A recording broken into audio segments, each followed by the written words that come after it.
Joe, Linda. There it is. Oh, what? Joe and Linda. Hey. We got plenty hanging over the side in the water cold.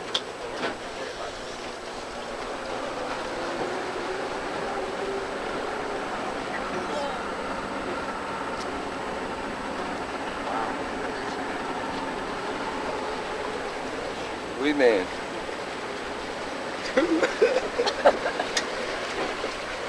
Want me to get it wet for you?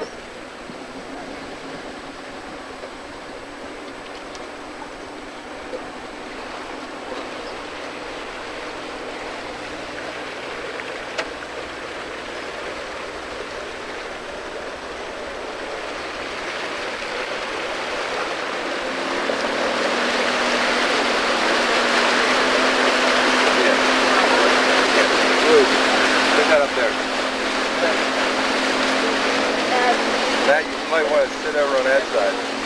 No, you're all right, you're all right. The gauge through is 2 miles long. It's an 8% grade. The Bureau ground out that tunnel the same year they spanned the canyon with the bridge, 1958. They started both ends the same time. When they reached the middle, they were only off 4 feet, and it only took them 8.5 months. Because every 500 feet, they would grind out toward the river and shove the sandstone out. They're called adits. There's 18 of those holes. It's a mining term, an adit. They're 11 by 11 in diameter, and they remain open now for ventilation purposes. They had to get the heavy equipment to the bottom of the dam, and those 8 General Electric generators with a Francis-type turbine came through the tunnel. Believe it or not, 2 buses can pass in that tunnel. They don't like to. They go.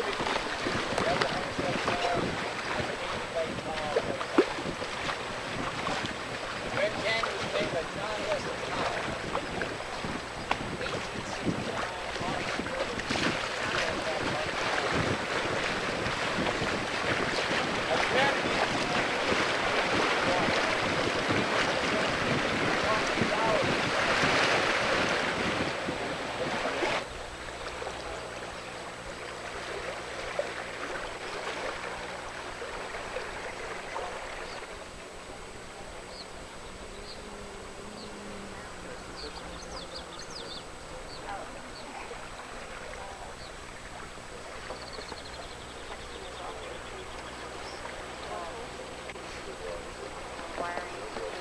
These are the power lines spanning the canyon on the way Linda, to the grid. move back a little. Onto There. mainly I get all of you. Southwest United States for air conditioning, appliances.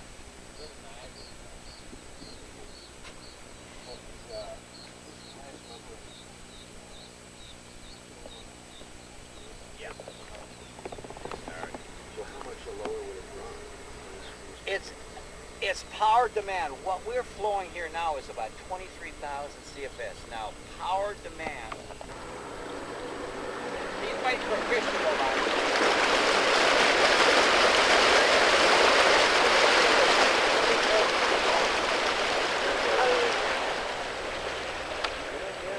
Kind of adds the color of the canyon to prehistoricness. Blue heron. Really, really. Look at that, it's going right around it. Oh, the same one, man. Standing up in the rock right up there. Oh, I see.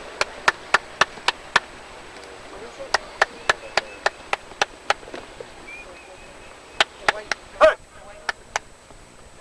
I got him moving, but he ain't gonna fly. That's his favorite rock, it looks like, huh? Yeah. Yeah. Been there before. He's been there a couple times. Yeah. Sure, too, yeah. Are there ever any rock falls? I've seen one rock fall in 7 years, and that was by the dam. What happens here, most of the rocks fall in the wintertime when there's freezing and snowing.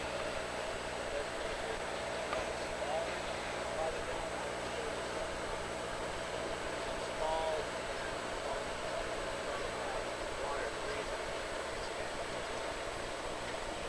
Nope.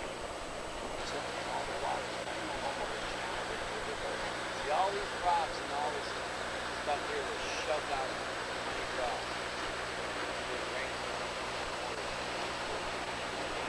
water comes out of it. Red. Yeah, Joe. Matt, you want water? Water goes down.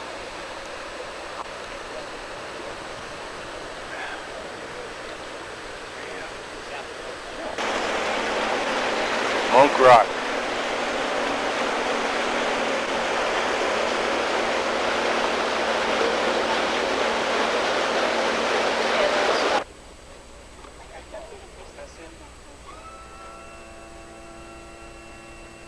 There's your Monk Rock right there. Bingo. You'll see that as we go through the canyon, things will look. These are all tailings, all from water, washing off the top. All these tailings.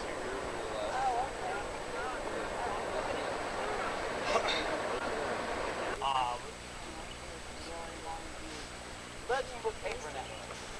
Cans in it. Does anybody want a soda? Haul the bag up. Yeah. All right. This is a good place to get the bag up. Oh.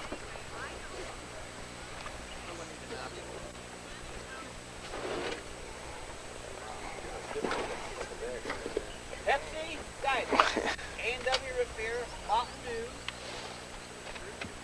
and Cherry Cinnamon. Regular Pepsi?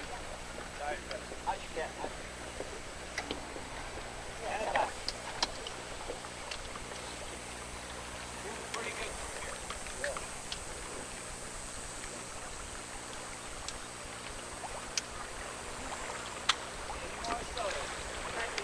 This area was the filming of Broken Arrow with John Travolta. And they're running out of the river, and he's talking about butterflies. I know why she's shaking. This water's 48 degrees. Plus, they had to do the scene 16 times.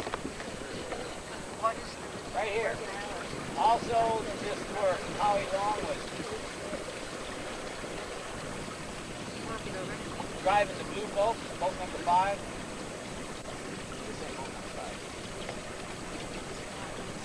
Howie Long. This is where they shot the campers, ran out, she hit the boat. A few other scenes. Samantha. Broken Arrow. This is a nice campground. This is one of the 14, one of the 5 campgrounds that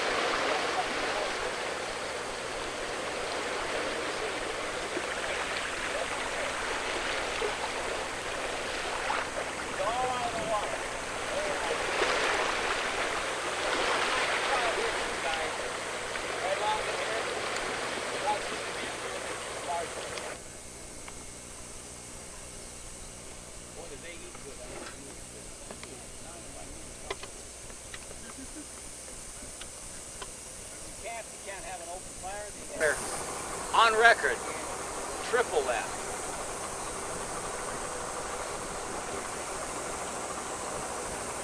As you can see, it took about 16 feet of real estate away in '83, never to be replaced.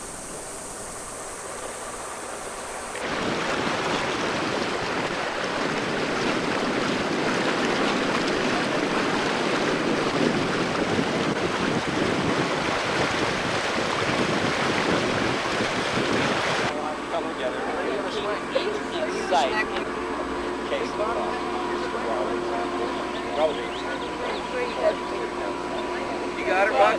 What's that? The lady on the swing? Is that what that is? Yeah, right there. Now that's spalling. Now I'm going to show you a big spall. They kind of slice the word in half. They're calling it a spall. This is where there's 2 blue herons. Just shoot that. See it? And usually above a spall is a waterfall. I'll show you one right here. Crack up here because I've seen it. Now there's a heron right over there on the rock. What happens? Water comes down here and there was a crack. And water ran back into a crack and it froze during the winter months. And now they expanded, you have a larger crack. Finally, this big country fell out. It's called a spall, S-P-A-L-L, spall. Below, east spall down the side, running back into a crack, freezes in it. I've seen no new spalls in 7 years. further. The buck faces back.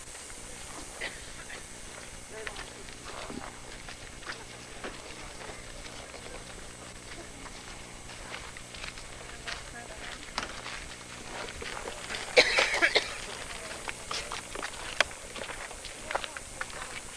Come back for the wrench.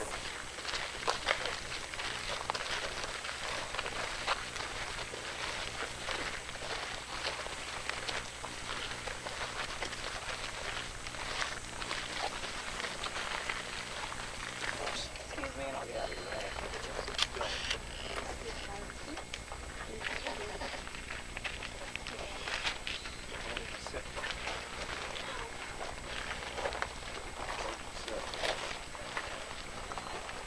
Philip, sit down with your brother.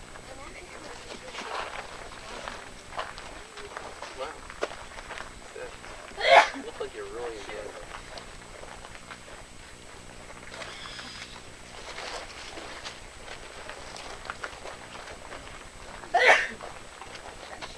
You're allergic to this place.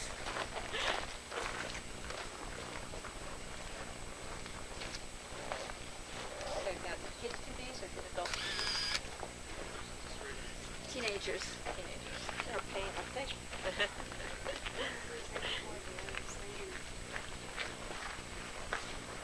In the Glen Canyon area, Colorado Plateau, and then talk a little bit about what these petroglyphs might possibly mean. If you lived in this canyon prior to 2,500 years ago, you were probably a hunter-gatherer, and the people at that time followed migratory routes looking for food, their food supplies. They would find juniper berries, wild Indian rice grass, and pinon nuts were some of their staple food supplies. They would also follow the migration of the animals in the canyon at the time and the plateau, which would have been bison, bighorn sheep, and mule deer. So as we look at some of these, and the pronghorn antelope, as we look at some of these, we might think that they might have something to do with the culture and the food supplies at the time. As time passed on, the people started settling into some areas where there would be some land for farming. They started becoming agricultural, growing corn that probably came up from Mexico. They would plant the corn and then leave it and still continue to follow the migration routes and get their seasonal food supplies. A lot of people believed for a long time that people that were hunters and gatherers lived on the verge of starvation, which isn't actually true. They actually had a more varied type diet and ate very well. But they found out when they planted their corn and they left it, a lot of times it didn't make it. So this is when they tended to start settling down in the area where there would be land. And as you can see, when you're on the river, mostly it's just canyon walls. And so this would have been a prime area where you see land to start doing some farming. And so here again, this would have put them in this area to where they might have been, working on these panels and carving these petroglyphs. During this time, the people, when they started becoming more sedentary and staying in one area, is when they become what archaeologists term the basket makers. They started weaving the baskets, and those are some of the artifacts we find, the yucca sandals. As they stayed in the area longer, they started building cliff dwellings. And you can see cliff dwellings on the other side of the dam. We have a lot of cliff dwellings up on the lake. If you get a chance to get out on the lake, there's a couple of sites you can visit out there. Three Roof Ruin and Defiance House. And this was at the time when people started making pottery, and they're much more settled down. They started growing corn, beans, or they had the corn, beans, and squash, along with their other food supplies. And Glen Canyon was kind of on the outskirts, like a suburb of the bigger areas, Chaco Canyon, Mesa Verde, and some of those. So it wasn't as densely populated. It kind of became overpopulated in some of the other areas, and then they filtered into this area. So we don't see any really big ruins like we would at Chaco or Mesa Verde. Just some smaller ones in the canyon walls. And quite a few of them actually on the other side of the lake. The Escalante is full of ruins. So if you get a chance to get up there, I highly recommend getting out. Okay, I'm going to talk about some of the symbols on the walls here. I'm going to tell you right now, your guess is as good as mine and as good as any archaeologist, because no one knows for sure what these mean. We have some representational petroglyphs, which means they represent an animal form. We have a pretty good guess about them. But like we have this abstract one on the far right. This to me is a great mystery. I've heard lots and lots of interpretations, from the mystical to the unbelievable, the silly. I've been told that this could have been a clan symbol, could have been a migration symbol. The circle is a very popular symbol with Native American peoples and ancient peoples throughout the world, actually, because it represents the changing seasons and the cycles. And then we have the figures on the top and bottom. Some people say the bottom one looks like a bighorn sheep, top one looks like a humpback chub, which is a fish that used to be in the river before they put the dam in. And so it might have been like, at one time of year you hunt the sheep, at another time of year you fish. Possibility there. Like I said, it could have been a clan symbol. It could, I've been told recently that it represents that twins were born in this place, that this is a sacred place. And you know, that one's quite likely because I've lived out on the reservation and taught out there, and twins are very sacred to some of the native peoples. So, you know, there's a possibility. The ridiculous one I heard was dolphins playing with a beach ball. Okay, so, you know, we go to all extremes here in what these could possibly mean. I find the two E symbols below that kind of interesting.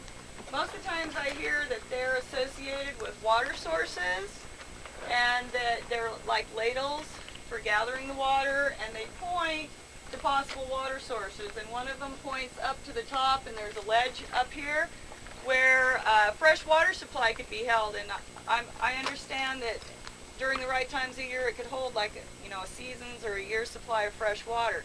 Your pilot probably mentioned that the Colorado River was too muddy to drink, and so the people had to find fresh water supply. The other E, the handle points to an area over here, and supposedly there's another ledge up there that would hold fresh water. So the people actually had to come down and go up. It would have been a very difficult life. Okay, and then if we move on to the left, there's the stick figure standing there with either an atlatl or a bow in his hand, and supposedly this is a hunting lesson, and he's talking to the younger man that isn't a full man yet, because perhaps he hasn't made his first kill and contributed to the family, and the spear or the arrow is flying out there in that direction and hits the bighorn sheep in the back. Of course, I've had other visitors say, that's not a person, that's a dog. So, you know, I hear lots and lots of things, and if you have any input into any of this, I highly encourage you to jump in, join in, and give your ideas. Then the bighorn sheep gets hit and falls down and dies. You can see a bighorn sheep, a couple of other ones, and where the desert varnish has covered those over again. Your pilot probably discussed with you what desert varnish is and how it forms, and it's about the only thing we can use for dating these panels. It's very difficult. We know relative dating that if one's covered by desert varnish, it's obviously older than some of the ones that are more fresh looking. That's really about all we can do. If there's artifacts found with a panel, those can be dated, either by dendrochronology or carbon dating. But sometimes things like that, like if you found pieces of sandals or pottery, those could have been brought in later. So it really can't be that accurate. They don't know how long that took. Of course, I had a visitor the other night say that they're goats because goats' tails stick in the air. So they're sure that they had goats in the canyon back then. So I said, okay, that works for me. Okay, moving on. We see some of the glyphs that are more covered with the desert varnish. And then we see the man that's elevated from the rest of the panel. Oh, let's go back one step. I don't know if everybody saw the zoomorphs that were running along the ground there. Did everybody see those? I pointed them out when the first people came out. Okay, we know that the people didn't lay on their bellies to carve these. You know, they did it more at eye level. So we're pretty sure that there's more glyphs under the sand and, you know, from the water changing and and washing in the sand that it's caused this level to change. But we're leaving them alone. Hopefully when we have new and better dating methods, maybe they'll dig them up, look at them. But for right now, they're safe. They're protected from the elements, from people, and so they're still under there for future reference. Okay, back over to this guy that's kind of up in the sky there. It's been said that this was probably a very important figure in the culture because he was put high on the wall, perhaps. He's dead, passed on because he has the hollow body shape and the arms that are going in the downward position. It also could have been like a shaman's dream, you know, out in the dream state. So there's many things that could have been also. Another hunting lesson over here with the rams. We have the hunter pointing at the first bighorn sheep there, which is believed to be a male, mature male. And then a female with the baby behind her, if you can see that, and then an immature male. And we're looking at that by the different ways that the stripes go on them. And the lesson would be that you hunt the mature males for your food supply, and you don't want to kill off the females because then you're not going to have a food supply. There's a really old bighorn sheep down below there, and that's one of what's believed to be the older style that go back in time. That one would probably be older than the ones above there. Your pilot probably talked about the steppe trail. Some people believe that the step shape there might have had to do with the steppes trail. I've seen that represent lightning. I've seen that represent snakes. So there again, it's up to individual interpretations. What about mountains? Mountains, almost, it's considered historic. It's not prehistoric. That's been on the panel, from what I've been told, for almost 100 years. And possibly Wetherill, he tended to leave his W everywhere he went. He was an early archaeologist that has explored Chaco Canyon and areas like that. And so, if nothing else, we like to think it's his W. We do have some graffiti on this side. We have a 1907